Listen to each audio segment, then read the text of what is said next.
The housing market is about to experience something we haven't seen since the last major crash, and if you're thinking about buying, selling, or investing in real estate this year, what I'm about to share with you could save or cost you tens of thousands of dollars. Fresh data just dropped that has real estate analysts calling this a potential historic collapse. The numbers are absolutely staggering, and they're painting a picture that most sellers are completely unprepared for. We're talking about market conditions that rival what we saw during the depths of the housing crisis nearly 2 decades ago. Here's the bombshell that just hit the market. According to the latest reports, sellers now outnumber buyers by a crushing 37%. Let me say that again because this number is absolutely critical to understand. For every buyer actively searching for a home right now, there are 1.37 sellers trying to move their property. This represents the largest imbalance between supply and demand that we've witnessed in over 10 years. But that's just the beginning of this story. The data reveals that buyer activity has plummeted to levels we haven't seen since 2008. We're talking about the same period when the entire financial system was on the brink of collapse, and foreclosures were hitting neighborhoods across America like a tsunami. What makes this situation even more alarming is that most sellers have absolutely no idea what's happening. They're still operating under the assumption that their homes are worth what they were 3 or 4 years ago during the pandemic boom. They're listing their properties at prices that simply don't match current market reality, and the results are predictably disastrous. The search activity on major real estate platforms has dropped to just 1.4 million active buyers. This isn't a small dip or a seasonal adjustment. This is the lowest level of buyer engagement ever recorded in their tracking system. Meanwhile, pending home sales continue their relentless decline, falling 6% year over year as we closed out 2025. What we're witnessing is a complete disconnect between seller expectations and market reality. Homeowners are refusing to acknowledge that their properties might not be worth peak pandemic prices anymore. Instead of adjusting to current conditions, they're keeping homes on the market for months, sometimes over a year, hoping that somehow buyers will magically appear with checkbooks ready. This stubborn seller behavior is creating what experts are calling a delisting surge. Rather than face the reality of lower prices, sellers are simply pulling their homes off the market entirely. Major metropolitan areas like Miami, Denver, and Houston saw massive increases in these market withdrawals at the end of 2025. Properties that couldn't sell at inflated prices were yanked from listings instead of being repriced to match demand. But here's where the story gets really interesting and potentially very dangerous for unprepared market participants. We need to talk about something called the mortgage rate lock-in effect, because understanding this phenomenon is crucial to predicting what happens next. During the pandemic, millions of Americans refinanced their homes or bought new properties at historically low mortgage rates. We're talking about rates of 3% or even lower. These homeowners found themselves with monthly payments that were incredibly affordable, sometimes as low as $1,200 or $1,300 for properties that would cost twice that to rent. This created a powerful incentive for people to never sell. Why would you give up a mortgage payment of $1,500 to buy something similar that would cost you $3,000 a month at current rates? The math simply didn't make sense, and this dynamic severely restricted the supply of homes coming to market over the past few years. However, and this is a massive however, that dynamic is starting to change in ways that could flood the market with new inventory. The data shows a fascinating shift in the mortgage holder population that most people aren't paying attention to, but which could be the key to understanding where prices are headed. Before the pandemic, about 40% of mortgage holders had rates of 6% or higher. That number plummeted during the refinancing boom to just 7% of mortgage holders having high-rate loans. But here's what's happened since then that changes everything. Over the past 3 years, as mortgage rates climb back up, new buyers and people refinancing have been forced to take on these higher-rate mortgages. The result is that 21.2% of all mortgage holders now have rates of 6% or higher. That's triple what it was at the peak of the lock-in effect. Even more significantly, the percentage of people with super low rates below 3% has started declining from its peak of 25% down to 20%. Some of these low-rate holders are beginning to sell or refinance to access equity, which means the lock-in effect that has constrained inventory for years is starting to weaken. This shift is absolutely crucial because it means we're likely to see increasing pressure on homeowners to sell as more people transition to higher mortgage rates. When your monthly housing payment jumps from $1,500 to $3,000, suddenly selling and downsizing or relocating starts to make financial sense again. The mortgage rate lock-in effect that has artificially constrained housing supply is beginning to fade, and this fading could accelerate throughout 2026 and beyond. As more homeowners find themselves with payments closer to current market rates, their incentive to hold on to properties diminishes dramatically. What we're seeing in certain market segments is already giving us a preview of where the broader market might be headed. The condominium market, for example, is experiencing price declines that haven't been seen since 2012. In some areas, condo prices have dropped 40 to 50% from their peaks. There are buildings where individual units that sold for over $500,000 just a few years ago are now listed for under $300,000. These aren't distressed properties or buildings with major structural issues. These are normal condos in decent locations that simply can't find buyers at previous price points. The condo market decline is particularly instructive because condominiums often serve as a leading indicator for broader housing trends. When condos start experiencing significant price pressure, it typically signals that similar forces will eventually impact single-family homes, just with a time lag. Part of what's driving condo price declines is the burden of homeowner association fees. In many buildings, monthly HOA fees have reached $400, $500, or even $600, and they continue climbing each year. When you combine a mortgage payment with an HOA fee that high, the total monthly cost often exceeds what it would cost to rent a comparable property. In extreme markets like Florida, some condo buildings have HOA fees exceeding $1,700 per month, and prices in those buildings have collapsed by 40 to 50%. Buyers are simply doing the math and realizing that ownership doesn't make financial sense at current price levels. But here's what makes the current situation particularly concerning for the broader market. We're not just seeing weakness in condos. New construction homes are also experiencing significant price pressure as builders slash prices to move inventory. Builders, unlike individual homeowners, can't afford to hold on to unsold inventory indefinitely. They have carrying costs, construction loans, and investors who expect returns. When demand softens, builders cut prices quickly and aggressively to maintain cash flow. This creates a benchmark that forces everyone else in the market to eventually acknowledge reality. What we're witnessing is builders and condo sellers essentially showing the broader market what needs to happen to generate sales activity. They're the first dominoes to fall, demonstrating to stubborn single-family home sellers what price adjustments are necessary to attract buyers. The problem is that many individual homeowners are still in denial about market conditions. They see builder price cuts and condo declines and convince themselves that their single-family home in a good neighborhood is somehow immune to these broader trends. But the data tells a different story. Existing home sales and resale activity have dropped to their lowest levels in 3 to 4 decades. There simply isn't demand for housing at current prices, regardless of property type or location.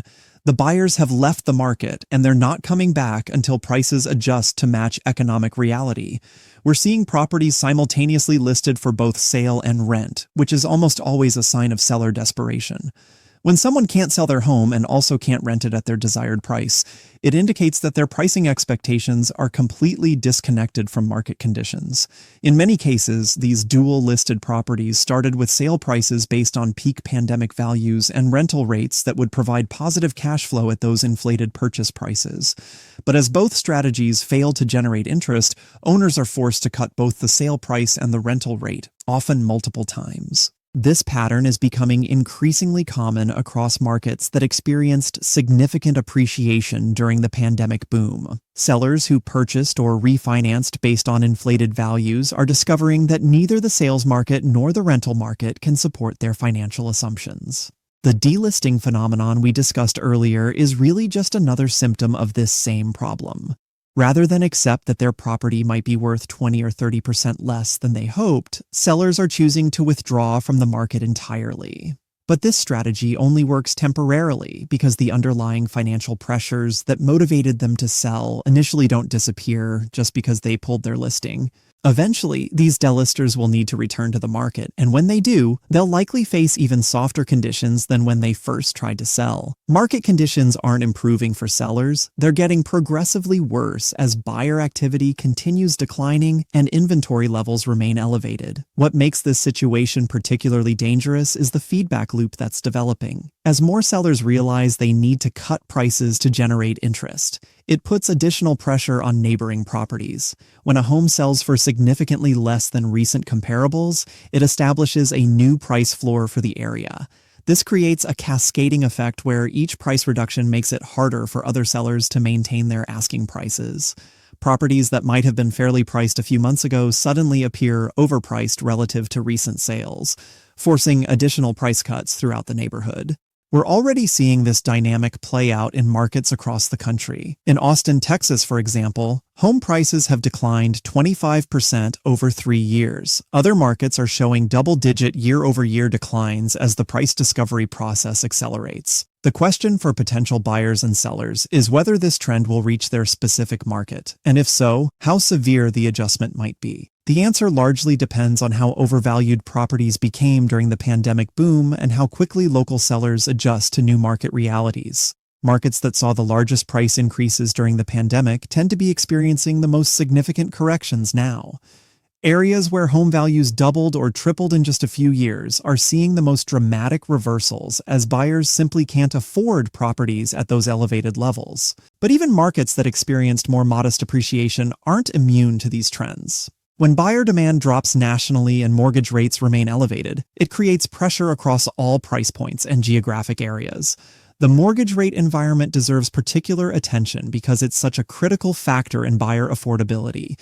Even if home prices decline 10 or 15%, many potential buyers still can't qualify for mortgages at current interest rate levels.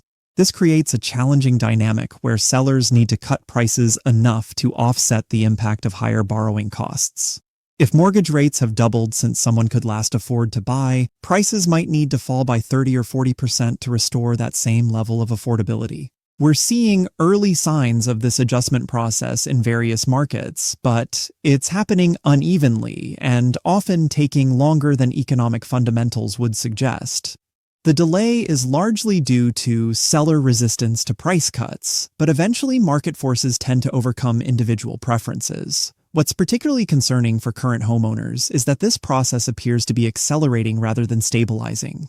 Each month brings new data showing continued weakness in buyer demand and further inventory accumulation. The gap between seller expectations and buyer willingness to pay continues widening. For potential buyers, this creates both opportunities and risks. Opportunities because prices are beginning to adjust toward more affordable levels in many markets. Risks because trying to time the bottom of a declining market is notoriously difficult, and economic conditions could deteriorate further. The smart approach for buyers is probably to focus on properties that are already priced below recent comparables and show clear signs of motivated sellers. These might include properties that have been on the market for extended periods, have had multiple price reductions, or are being offered by sellers facing financial pressure. For current homeowners considering selling, the message is fairly clear. Prices are adjusting downward in most markets, and seller resistance to this reality is only prolonging the adjustment process. The longer you wait to price competitively, the more competition you'll face from other sellers who are getting more aggressive with their pricing. The broader economic implications of this housing market weakness shouldn't be ignored either. Housing represents the largest asset for most American families, and declining home values create negative wealth effects that ripple through the entire economy. When homeowners feel poorer due to falling property values, they tend to reduce spending on everything from home improvements to luxury goods. This reduced consumer spending can slow economic growth and potentially contribute to recessionary conditions. Additionally, the construction industry and all the related trades and suppliers are already feeling the impact of reduced housing demand. When fewer homes sell, fewer people move, which reduces demand for everything from moving services to new furniture and appliances. The financial services industry is also experiencing pressure as mortgage origination volumes decline and banks face potential losses on construction loans and commercial real estate investments tied to housing development. Looking ahead to the remainder of 2026, several factors could accelerate or moderate these trends. If mortgage rates decline significantly, it could bring some buyers back to the market and stabilize prices. However, rate cuts might also encourage more sellers to list their properties, potentially offsetting any demand benefits. Economic conditions more broadly will play a crucial role. If unemployment rises or consumer confidence weakens further, housing demand could deteriorate even more rapidly. Conversely, strong job growth or wage increases could help support buyer demand despite challenging affordability conditions. The psychological component of this market shift shouldn't be underestimated either. Housing markets are driven as much by sentiment and emotion as by pure financial calculations. As more people become aware of declining prices and weak demand, it can create a self-reinforcing cycle where potential buyers delay purchases, expecting further declines. This phenomenon is already visible in buyer behavior. Many potential purchasers are adopting a wait-and-see approach, figuring that if prices are falling now, they might fall further if they're patient. This rational response unfortunately reduces current demand and validates their expectation of continued price weakness. For real estate professionals, this environment presents unique challenges and opportunities. Agents who can help sellers price realistically from the start will likely gain market share as frustrated homeowners fire agents who encouraged unrealistic pricing expectations. Similarly, agents who can identify motivated sellers and negotiate aggressive deals for buyers will differentiate themselves in an increasingly competitive professional environment. The agents who thrive in this market will be those who acknowledge reality rather than trying to maintain optimism that isn't supported by data. Property investors face particularly complex decisions in this environment. On one hand, declining prices create opportunities to acquire assets at discounts to recent peak values. On the other hand, falling prices and weak rental demand make it difficult to generate positive cash flow from investment properties. The key for investors is probably to focus on markets and property types that offer the best combination of current cash flow potential and long-term appreciation prospects. This might mean avoiding markets with the most severe overvaluation and focusing on areas with strong job growth and population increases. What's becoming clear is that 2026 is shaping up to be a pivotal year for the housing market. The imbalances that have been building since the pandemic are finally starting to resolve, but the adjustment process is proving to be more dramatic than many expected. The 37% surplus of sellers over buyers that we opened with is just the beginning of this story. As more homeowners realize they need to sell and more potential buyers remain on the sidelines, this imbalance could worsen before it improves. The markets that adapt quickest to new realities will likely experience shorter, less severe adjustments. Areas where sellers remain stubbornly overpriced will probably face more prolonged weakness as the price discovery process drags on. For anyone involved in real estate markets, whether as a buyer, seller, investor, or professional, the key is to base decisions on current data rather than outdated assumptions about what properties should be worth. The market is in the process of repricing assets based on new economic realities, and fighting that process is usually futile. The housing market correction that's underway represents both a challenge and an opportunity. Challenge for those who need to sell quickly or who are over-leveraged based on peak prices. Opportunity for those with patience and capital who can take advantage of improving affordability as prices adjust. What happens next will depend largely on how quickly sellers accept new pricing realities and how economic conditions evolve over the coming months. But based on current trends, we're likely looking at continued weakness in housing demand and further price adjustments throughout much of 2026. The historic collapse that's underway isn't necessarily as dramatic as what we experienced in 2008, but it represents a significant reset of housing values after years of unprecedented appreciation. Understanding these dynamics and positioning appropriately could make the difference between profiting from this transition or becoming another casualty of changing market conditions.